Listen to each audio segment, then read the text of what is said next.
a cinematographer specialized in underwater photography, has come from England to Munich and shoots with his underwater camera how a German submarine sneaks up on English ships in World War II.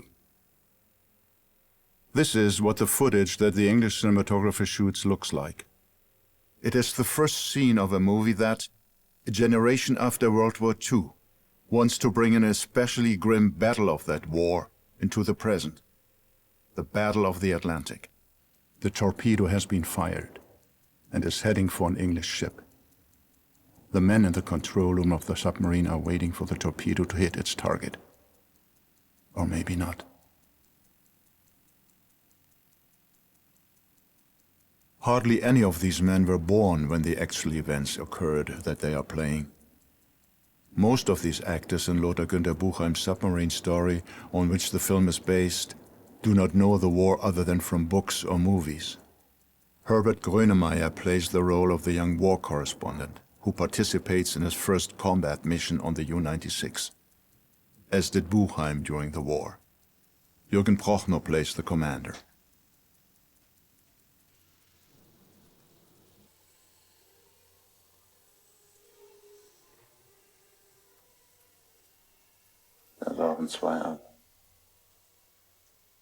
Explosions and simulated sounds of a sinking steamer breaking apart are played from an audio tape.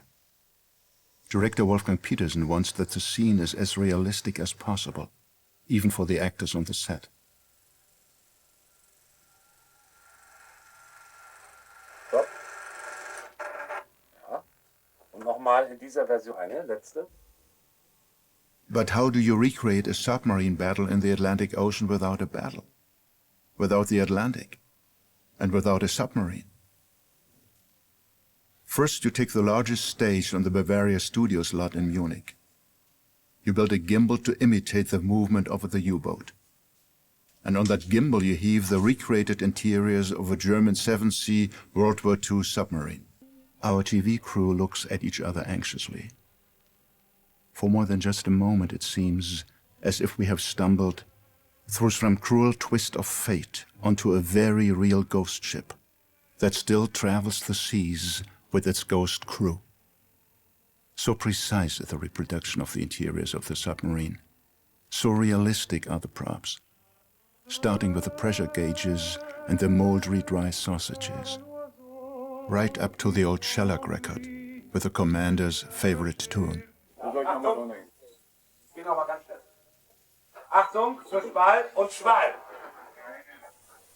In the summer of 1980, filming starts in tight quarters, true to the original submarine. The director and his cinematographer Jost Vacano want to provide an unmitigated view of the crowded feeling in the steel tube of a submarine without light or air.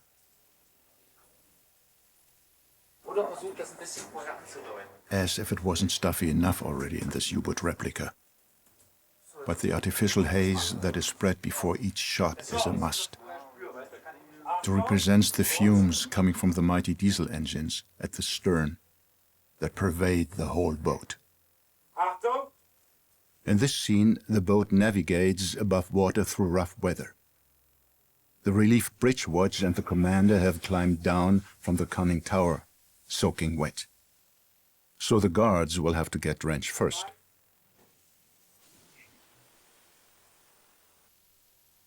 Vorne ab. 3,65 Hens Dritte. Achtung, und nochmal ein Schwall. Achtung. Und Luft. Gottverdammte Sauzucht! Ein Dutzend Boote haben wir im Atlantik. Von Grönland bis zu den Azoren ein Dutzend. Und wir kauen uns hier fast über den Haufen. The commander is annoyed because his boat almost collided with another German submarine in the middle of the Atlantic Ocean due to poor visibility. Someone had to have gone way off course in this storm that lasted several weeks. Halbwegs, was soll das heißen, hä? The boat navigates underwater to escape the rough seas on the surface. For many indistinguishable days and nights, There is no enemy vessel in sight. There is no convoy to hunt. The 50 men in the tube slowly rot in the rhythm of their guard duties. The bread gets moldy and the dams stink. Scene after scene is created in this U-boat replica on the gimbal. A picture of the dull daily routine during combat mission. Crew's quarters in the bow of the ship. One actor has been meticulously made up to lie exhausted in his bunk. The man also has a large bandage on his torso because a big wave flung him against the anti-aircraft gun when he was on bridge watch, breaking 2 of his ribs. There isn't anything to beautify in this movie, not even for the makeup artists. As the trip continues, they have to progressively spoil the actors' looks with pimples and boils caused by the bad food and sticky air. But then an alarm dive. Pots are falling in the galley. Steam everywhere.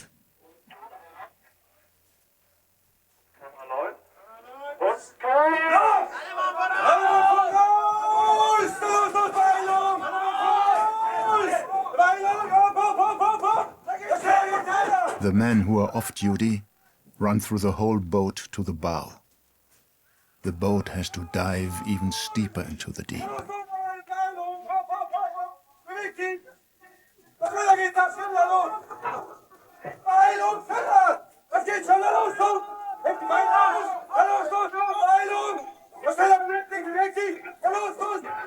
In his acrobatic pursuit of the running men, cinematographer Wolfgang creates a stunning film sequence.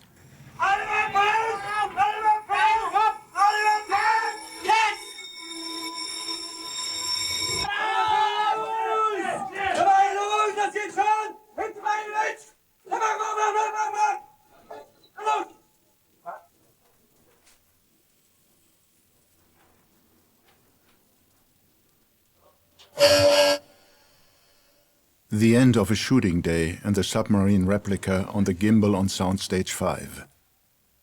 One of the young extras says, "We go onto that soundstage every day and produce lunacy, like others go to factories and produce dishwashers." A basin on the Bavaria lot, less than 100 meters or 300 feet from the soundstage where the boat's interiors are being filmed. But it's not all just interiors. The most difficult technical challenge is to show the combat mission of U-96 outside, above, and below water, even though none of these submarines exist any longer, except for a museum exhibit in La Bœuf near the city of Kiel. That's why the production company spent a lot of money to build 3 models of U-boat Type 7C in different sizes and for different purposes, but all true to the original. This one is the smallest of the 3. Just under 6 meters or 20 feet long. It is only used for special effect shots underwater in the basin. Only the cannon in front of the conning tower is missing. Otherwise, the impression is real enough. Because this is the 67-meter or 220-foot boat in its original length, a wood and steel model built around a pipe skeleton with foam-filled dive tanks to allow the whole thing to float. Built in Munich and brought to France in pieces and reassembled, the huge model goes on a test drive off the coast of La Rochelle, the former German submarine base on the French Atlantic coast, long before filming starts. Of course, it is not able to dive, and it is only suitable for calm seas for departing and entering the base. Model number 3, 11 meters or 36 feet long, powered by a sturdy boat engine, electronically remote-controlled and seaworthy. After time-consuming tests and improvements, director Petersen starts to shoot the 11-meter or 36-foot boat with his camera team in the North Sea off Helgoland in the spring of 1980. The bridge is manned by electric puppets, standing in as guards that can lift tiny binoculars to their eyes and lower them again, just like real lookouts.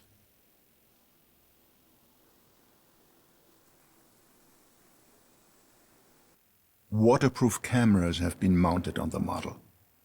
Their purpose is to show the choppy sea from the perspective of a slim U-boat running low in the water. Water shooting out of fire hoses and water cannons. It sprays across the boat, reinforcing the impression of extremely rough weather. Pictures from the mounted cameras. Without a reference for size, the 11-meter or 36-foot model looks like a big U-boat. Accordingly, the swell appears gigantic.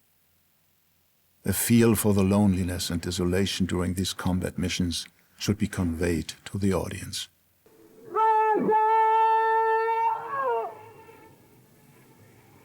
Warschau is German sailor lingo meaning attention or caution. It's what the helmsman on the bridge yells to his comrades when a breaking wave approaches in the storm that the special effects technicians have unleashed on a Munich soundstage.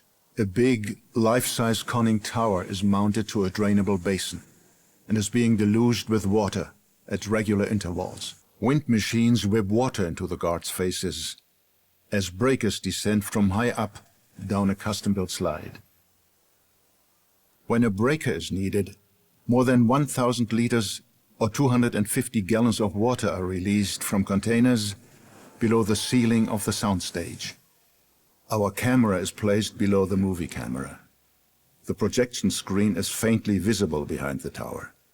It shows sequences of choppy seas shot in the North Sea. The violent up and down of the sea horizon in the background makes the stationary tower on the soundstage seem to rock fiercely. A new technique allows the background and the tower in the foreground to be merged in the camera. A video camera installed on the movie camera monitors the process. The merging of fore and background is already discernible here. This is what the scene looks like in the finished movie. A watch on the bridge lasts 4 hours straight. Did this ever happen on a German submarine? A moment of exuberance amid tension and danger. Director Petersen wrote this scene in his script. It doesn't exist in Buchheim's book. Lothar Buchheim objected to the Josephine Baker dance in the bow. In Admiral Dönitz' grimly disciplined submarine fleet, such an incident would have been unthinkable. The director and the producer would have liked to keep the scene, but Buchheim insisted. The dance did not make it into the original theatrical cut. For the German leadership, the submarine was a miracle weapon. It was meant to break the British maritime dominance from below the seas. It was a suicidal undertaking, and not just for the submarine crews. It was suicidal for Germany. Because in 2 world wars, this obsession with sea and world domination drove the Germans into an absurd fight against Great Britain, its empire, and its overwhelming ally, the United States.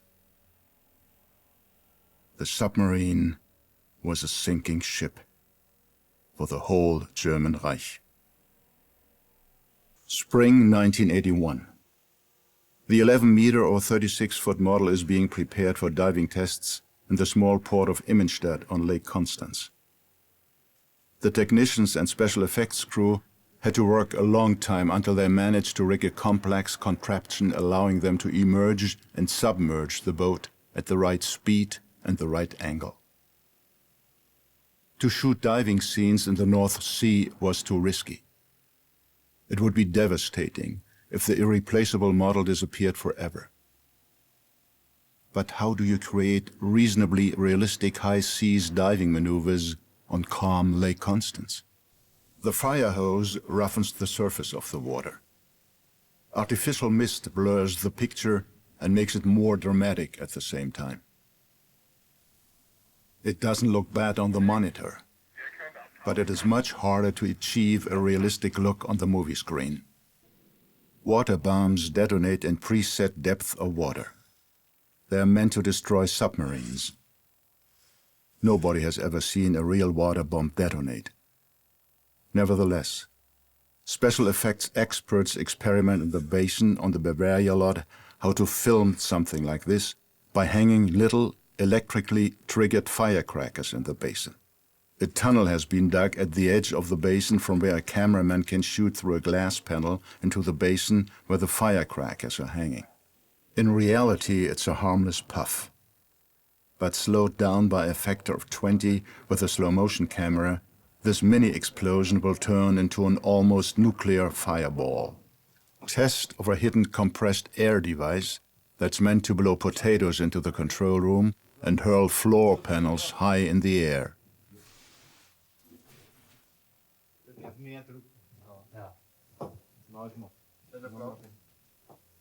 Mehr Druck und mehr Kartoffeln. Ja, Kartoffeln müssen wir Mehr. Das können wir ja voll machen, das ist kein Problem. A British destroyer has discovered the U-boat and is attacking it with depth charges. The replica of the boat's interior was put on a shaking gimbal on Soundstage 5. It is intended to simulate the impact of the depth charge explosion. Auf 150 Meter gehen, beide Maschinen AK! Bruder, meine Hand oben!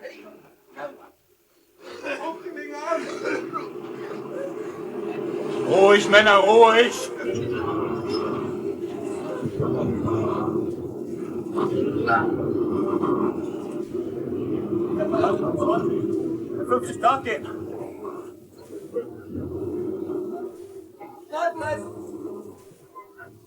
Ruhig, Männer! Immer ruhig! Ruhig, Männer! Wenn er sagt plötzlich. Director Petersen has assembled the actors in some kind of construction trailer on Soundstage 5 to discuss another scene of the hunt by British destroyers. Das nochmal verstärken, nämlich sagen, wieder noch tiefer sein. Wir haben jetzt gerade eben gespielt, Martin, dass der Kommandant, dass es ihm gelungen ist, euch für einen Moment lang wieder etwas Mut zu machen, etwas Hoffnung zu machen. Und jetzt kommt es umso schlimmer. Die Szene fängt an mit, Hinrich sagt plötzlich, zweites Schraubengeräusch. Ja? Daraufhin kommt der Alte hoch vom Kugelschott, verliert echt für einen Moment offensichtlich die Nerven, ist ein bisschen irritiert, guckt so den LI an und wir gehen mit der Kamera jetzt über den LI, über euch. Die plötzlich muss eine Lähmung im Raum sein, eine unheimliche Spannung, weil das fährt euch wie ein Schock in den, gerade jetzt ein bisschen die Hoffnung, die gekommen war, kommt wie ein schwerer Schock jetzt die Tatsache, dass ein zweiter Zerstörer da ist. Das heißt, jetzt fängt das eigentlich Katz-und-Maus-Spiel erst richtig an. Denn die arbeiten jetzt zusammen. Der eine arbeitet dem anderen zu. Verstehst du? Und da weiß jeder auf dem U-Boot genau, was das bedeutet. Dass die Chance also jetzt minimal ist. Das heißt, nach diesem bisschen Hoffnungsschimmer plötzlich Peng. Lähmung im Raum. Und vor allem, was das Schlimmste ist, dass der Kommandant halt, dass ihr merkt beim Kommandanten, dass der verunsichert ist. Zumindest für einen Moment lang. Nicht? Das geht ganz von euch aus jetzt. Welche Erstarrung ihr jetzt habt. Und da gehe ich ruhig über euch weg. Und dann kommt der Kommandant wieder rein ins Bild, lehnt sich so einen Moment an den Schreibtisch da oben und überlegt fieberhaft. Und man merkt, spürt ihm da auch an, dass er im Moment nicht genau weiß, was machen wir. Und dann dreht er sich um und sagt ganz entschlossen zum LI, tiefer. Und der guckt wir sind schon auf 190 Metern, ne?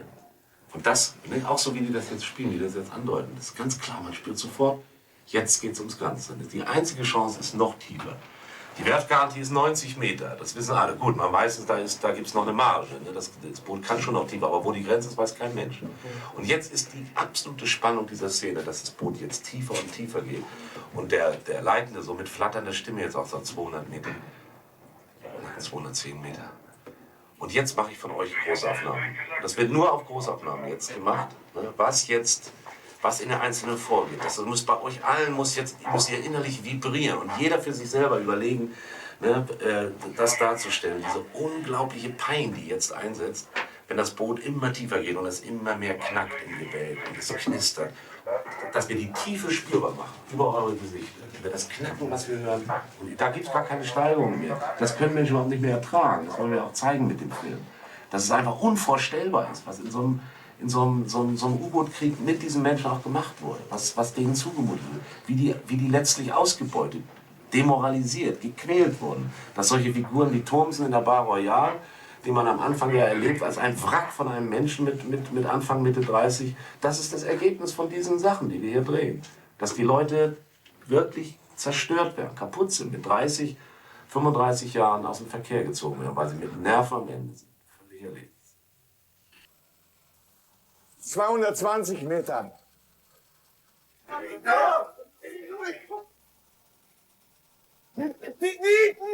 Sie platzen weg! Boot nicht weiter fallen lassen. 10 Meter höher.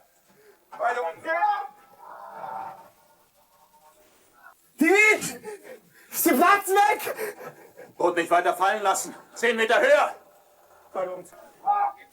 The only inaccuracy in the scene was that the submarine of Type 7C did not use rivets that could burst if the external pressure was too great. The pressure hull of this boat was welded, not riveted, as in World War I submarines. But in this case, Wolfgang Petersen preferred the cinematic impact over historical accuracy.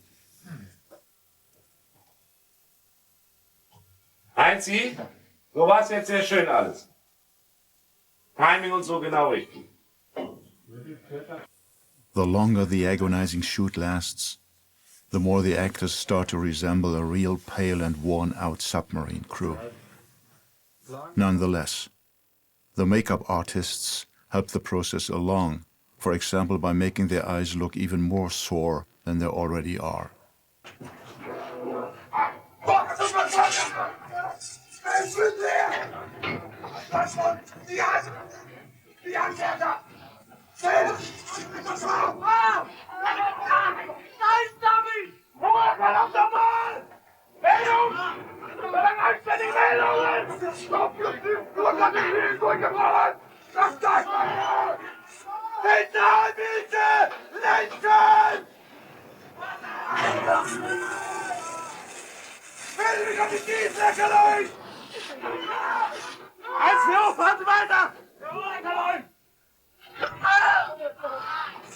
Back at the pool on the Bavaria lot.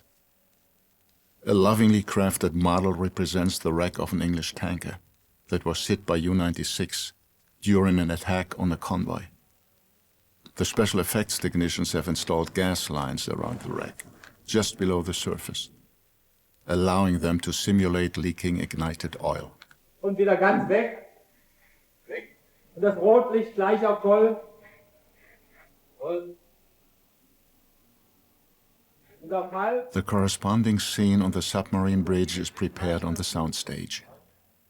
Gas torches and reflecting foils are meant to cast the light of the burning tanker onto the submarine crew's faces. Schon Bild da? Because U-96 emerged in the darkness after the torpedo hit. The commander wants to get a closer look at the motionless tanker wreck that was left behind by the convoy. A key scene of the film begins. Verdammt zäher Pott. Säuft nicht ab.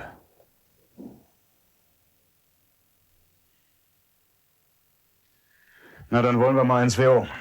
Gut so auf Brücke. Fangschuss. Rohr 1 bewässern. Rohr 1 bewässert.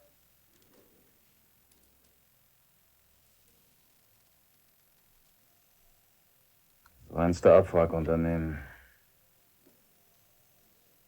Mündungsklappe öffnen. Mündungsklappe öffnen.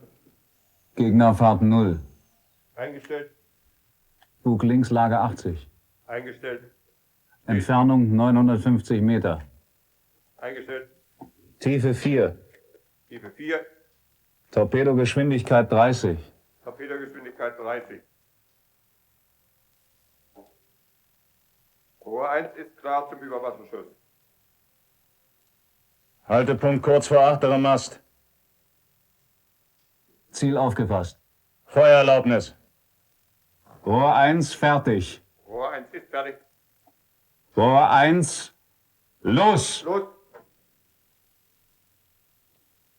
Torpedo läuft. 20.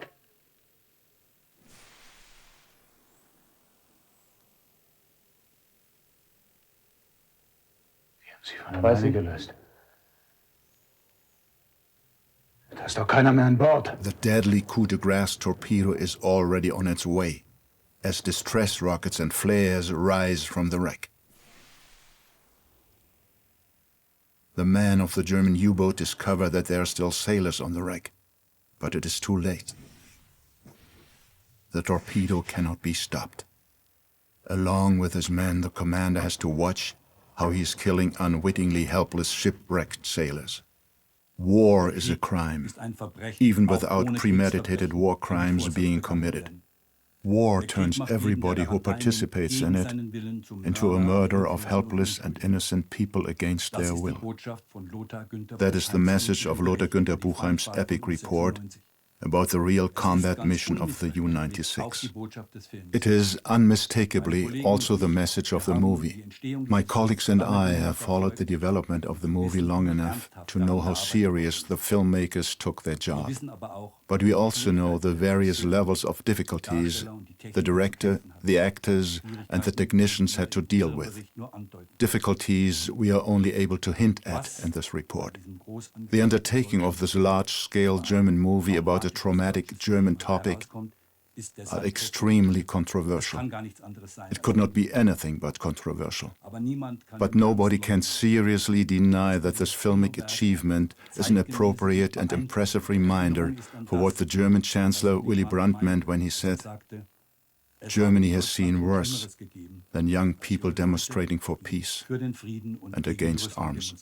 This statement is not meant as closing remarks, but a parenthesis that might be necessary, because the film's bloody finale is about to come in the anything but safe harbor of La Rochelle. Kameras!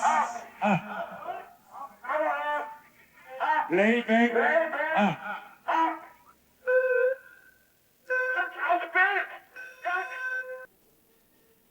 Brass music for a returning submarine. That still happened in the winter of 1941-1942. It happened in submarine bases on the Atlantic coast in occupied France. U-96 has barely survived its combat mission. The battered boat has dragged itself to the La Pallice La Rochelle base and has been tied up in the harbor's lock. The fleet chief is about to climb on board to receive the commander's report. British fighter planes and bombers attack.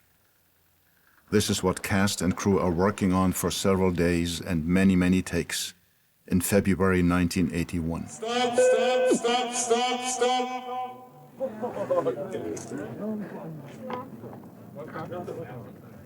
The work in La Rochelle is delicate. The numerous extras participating in the filming of U-96's demise are local French citizens. Their appearance is not very Teutonic, but they participate patiently and watch patiently, as their harbor is occupied once again by the Germans. And they say to each other indulgently, "Les Allemands sont fous quand même." These Germans are out of their mind.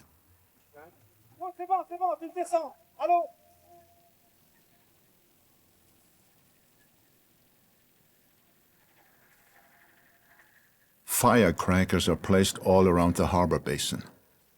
The special effects department is having its big day.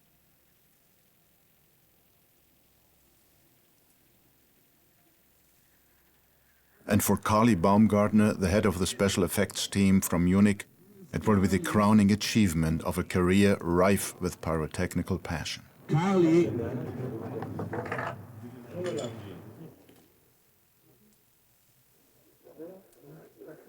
Sind Sie fertig? Hä? Alles klar. Was ist das Quiz, ja? Ach, Wo hat er den Anschluss? Oh, eins.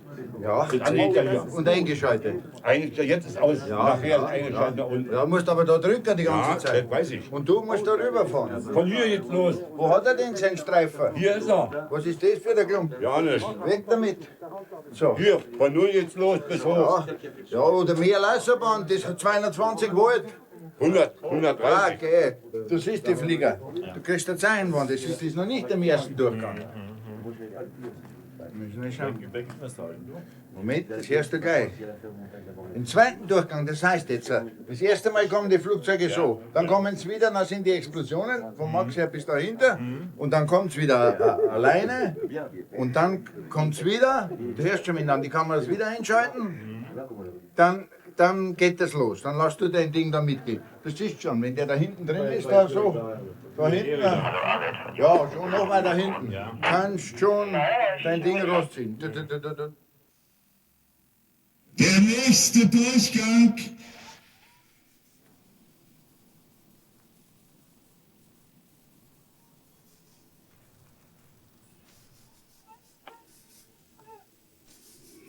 Action!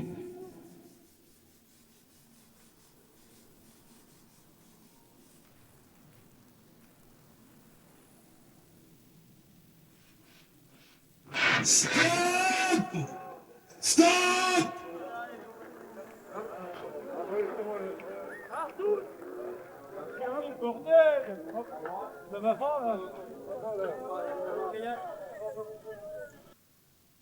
After all the dangers of the battle in the Atlantic, the U-boat is destroyed shortly before entering the safe submarine bunker. Many of the crew are killed or wounded. Buchheim's story ends with this grim irony. Den hast du jetzt getrennt. Der graue liegt da, das weiße lag hier. Da war, glaube ich, einer. Na? Dort, genau da drüber war er. Ich hab den noch. Genau, da drüber. So, und da richten wir jetzt dann noch zusammen. Okay? But they are not done yet enduring the fatal ending. At the beginning of each and every day of shooting, the horror is prepared anew. Guten Tag. Oh Gott, was sieht denn jetzt? Falls die Geschichte hier überhaupt funktionieren wird. Warte mal, lass mich da am Hals das noch ein bisschen. Den muss ich sowieso so fixieren, weil wir kein Steuerrad mehr haben. Ja.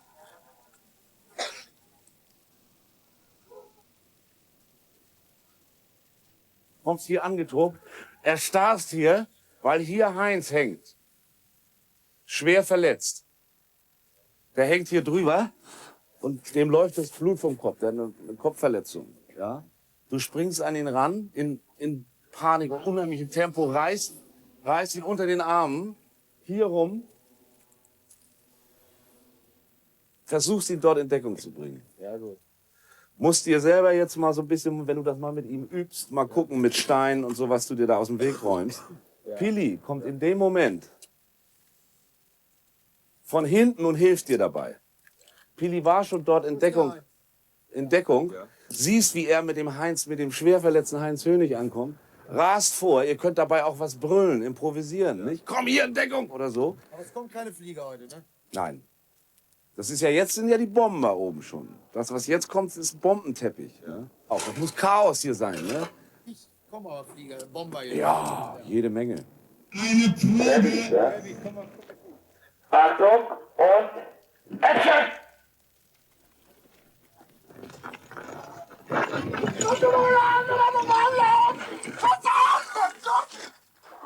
Stopp! Du musst ja hinten so. Der kann den hinter mir legen. Der legt mich. Das ist ein blöder aus. Das sind noch nicht unsere. Der ist bescheuert, der Pili. Doch, was miteinander macht der eine Brücke, da hab ich drüber fallen. Du musst fahren. Zieht ihr bitte die Pfannen an. Das Gas bitte anzünden.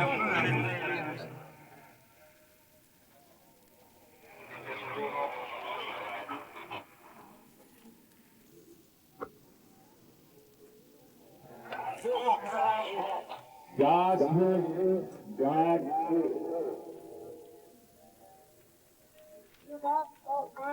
Ja, gut. Okay, Vater, alles vorbereitet. Ach, aha, Mensch, Meier. Gas runter. Gas runter. Der Grütze, fix alle.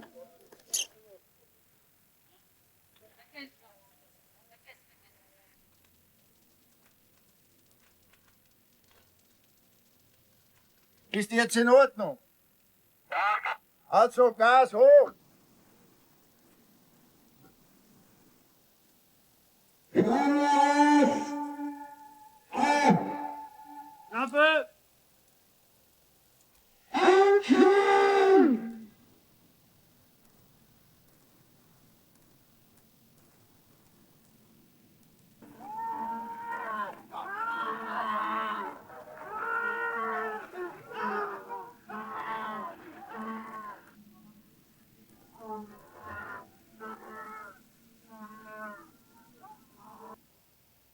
Rehearsal for the last scene of the movie. The commander of the U-96 has been badly injured by shrapnel. He staggers back to the lock in time to see his boat sink. The young lieutenant who had joined the mission as war correspondent finds the commander.